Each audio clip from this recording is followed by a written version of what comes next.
नमस्कार, मैं सैयद अख्तर श्री अरविंदो सोसाइटी की ओर से आपका बहुत बहुत स्वागत व अभिनंदन करता हूं।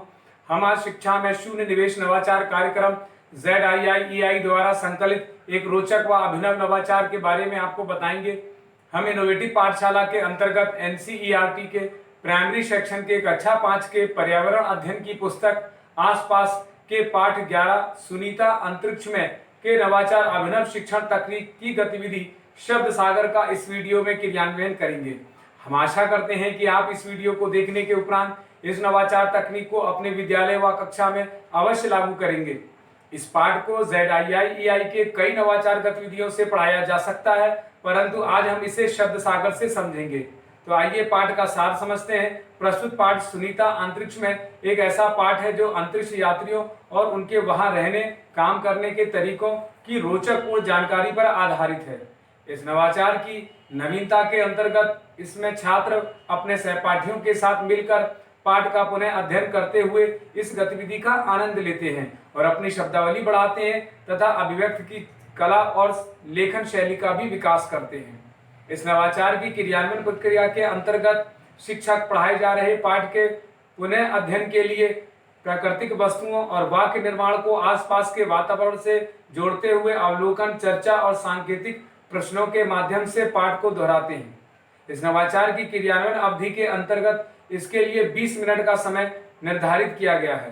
पूर्व प्रबंधन के लिए शिक्षक एक छोटा बॉक्स, रंगीन चार्ट पेपर और एक स्केच पेन की व्यवस्था करते हैं। साथ ही शिक्षकों के लिए कुछ निर्देशों का पालन भी करना होता है, जैसे गतिविधि कराने से एक दिन पूर्व ही छात्रों को पाठ से संबंधित नए शब्द, वाक्य, कहानी, कविता, समाचार, मन की बात इत्यादि की पर्ची बनाकर लाने के लिए कहा जाता है।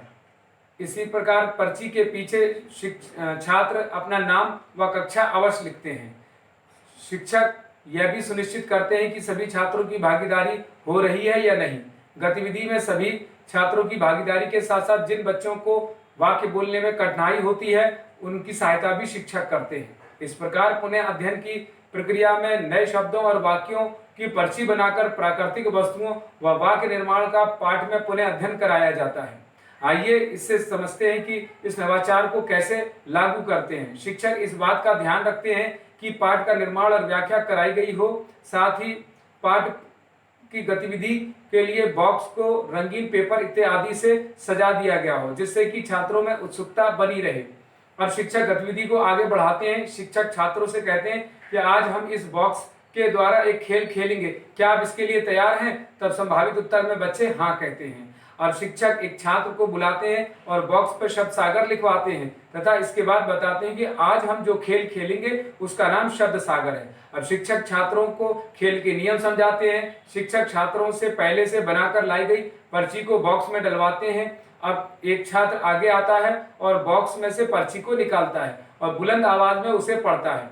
आइए इसे उदाहरण से समझते हैं। जैसे छात्र ने पर्ची निकाली और उस पर जुगनू शब्द लिखा है, तो छात्र जुगनू शब्द बोलेगा और पाठ के कॉन्सेप्ट के आधार पर बताएगा कि जुगनू से हमें रोशनी मिलती है। इसी प्रकार दूसरा छात्र भी आएगा, वह पर्ची निकालेगा, माना उसकी पर्ची पर चंद्रमा लिखा है, तो वह भी पाठ के कॉन्सेप्ट के आधार पर बताएगा कि ईद का त्योहार चंद्रमा को देख करके ही मनाया जाता है। इस प्रकार छात्र बारी बारी से इस गतिविधि को आगे बढ़ाते हैं। निष्कर्ष रूप में कहा जा सकता है कि इस शब्द सागर गतिविधि से सीखने के अनेक प्रतिफल प्राप्त होते हैं, जैसे अपनी पसंद की कहानी, कविता आदि से बातचीत करना, प्रश्न पूछना, निजी अनुभवों को साझा करना, तर्क देना आदि को समझते हैं।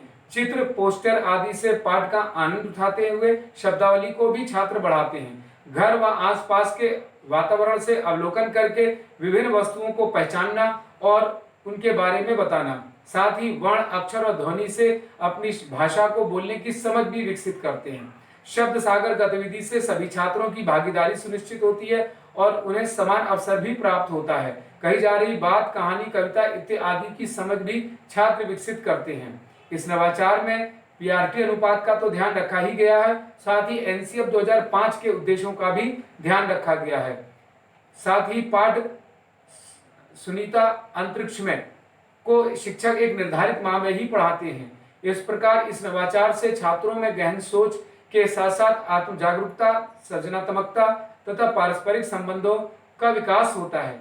इस नवाचार से छात्र शिक्षण अभिनव तकनीक को भी समझते हैं और ये नवाचार वास्तव में एक अभिनव नवाचार है। यह नवाचार आपको कैसा लगा? हम ऐसे कई दिलचस्प नवाचार आपके लिए लाते रहेंगे। आपसे अनुरोध है कि आप हमारा YouTube चैनल सब्सक्राइब जरूर करें। अगर आप इस वीडियो को फेसबुक पर देख रहे हैं तो हमारा फेसबुक पेज लाइक करना ना भूलें। नीचे दिए गए लिंक पर जाकर इनोवेटिव पाठशाला ऐप को भी डाउनलोड कर सकते हैं। इस वीडियो को देखने और लाइक करने के लिए आपका बहुत बहुत धन्यवाद।